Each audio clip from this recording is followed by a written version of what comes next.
Kubah masjid mendadak ambruk saat jemaah sedang mendengar ceramah.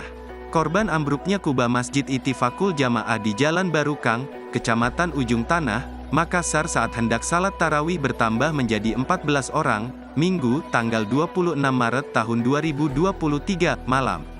Ketua Pengurus Masjid Ittifaqul Jamaah, M. Ihsan mengatakan, kubah masjid roboh saat jemaah mendengar ceramah sebelum salat tarawih dilaksanakan.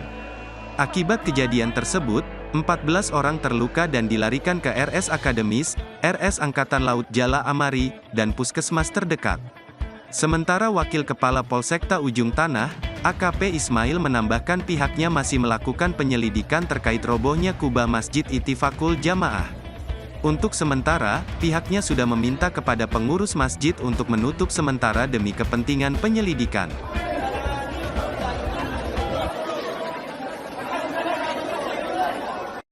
Ya Allah, astagfirullahaladzim. Terima kasih sudah nonton. Jangan lupa like, subscribe, dan share ya.